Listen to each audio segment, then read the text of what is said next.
உங்களை குறித்த திட்டம், உங்களை குறித்த நோக்கம் உங்களுக்கு தெரியாது, உங்களை பெற்றெடுத்தவர்களுக்கு தெரியாது, உங்களை சுற்றி இருக்கிறவர்களுக்கு தெரியாது. ஆனா கர்த்தர் கிருபையாய் வாக்கு கொடுக்கிறார், நான் இந்த ஆண்டு உங்களை ஒரு நெக்ஸ்ட் லெவலில் ஆண்டவர் கொண்டு போவேன் என்று கர்த்தர் வாக்கு கொடுக்கிறார். உங்களுடைய தொழிலிலே கர்த்தர் இதுவரையிலும் கண்டிராத அடுத்த ஒரு நெக்ஸ்ட் லெவலை ஆண்டவர் உங்களுக்கு தருவேன் என்று கர்த்தர் வாக்கு கொடுக்கிறார்.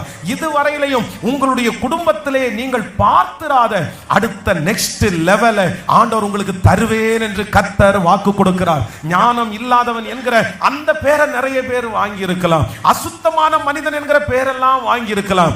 ஆனா கர்த்தர் கிருபையாய் வாக்கு கொடுக்கிறார், ஞானத்திலே அடுத்த லெவல்ல நான் உன்னை கொண்டு போய் நிறுத்துவேன் என்று. இந்த சத்தத்தை கேட்டுக்கொண்டிருக்கிற அத்தனை பேருக்கும் எந்தெந்த காரியத்தை எல்லாம் நீங்கள் செய்து கொண்டிருக்கிறீர்களோ அந்த காரியத்தில் எல்லாம் கர்த்தர் அடுத்த ஒரு படியை உங்களுக்கு கிருபையாய் தருவேன் என்று வாக்கு கொடுக்கிறார். நம்புறவங்க நல்ல கரங்களை தட்டி ஆமென், ஹalleluya. உங்களுக்கான ஒரு விசேஷமான ஒரு இடத்தை கர்த்தர் ஆயத்தம் பண்ணி இருக்கிறார். உங்களுடைய குடும்பத்திலே யாரும் கண்டிராத ஒரு இடத்தை ஆண்டவர் உங்களுக்கு ஆயத்தம் பண்ணி இருக்கிறார். இதுவரையிலும் உங்களை சுற்றி இருக்கிற யாரும் போகாத ஒரு இடத்தை கர்த்தர் உங்களுக்கு ஆயத்தப்படுத்தி இருக்கிறார். உங்களுடைய படிப்பிற்கு, உங்களுடைய திறமைக்கு, உங்களுடைய சுற்றி இருக்கிற சூழ்நிலைக்கு மிஞ்சின ஒரு இடத்தை கர்த்தர் உங்களுக்காக ஆயத்தப்படுத்தி இருக்கிறார். இந்த வருடம் சாதாரணமான வருடம் அல்ல.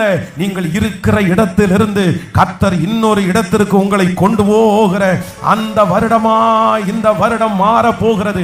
இந்த வருடத்தை, இந்த சத்தத்தை கேட்கிற அநேகம் பேரை, மகனே இது உனக்குரிய இடம் அல்ல, மகளே இது உனக்குரிய இடம் அல்ல, தாயின் கருவில் உருவாகும் முன்னே தெரிந்து கொண்டு உங்கள் மேல் திட்டத்தை வைத்திருக்கிற கர்த்தர் இந்த 2026 வருடம் இன்னொரு இடத்திலே கர்த்தர் உங்களை கொண்டு போய் கர்த்தர் உட்கார வைக்க போகிறார். உங்க பிள்ளைய ஆண்டவர் இதை விட மகிமையான ஒரு இடத்துல ஆண்டவர் கொண்டு போய் உட்கார வைக்க போகிறார்.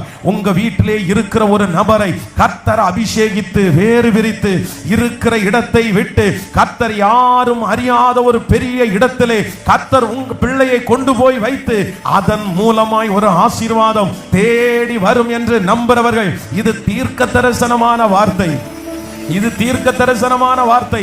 அதற்கு வேண்டிய பலன் உங்களை கிருபையாய் தேடி வருகிறது.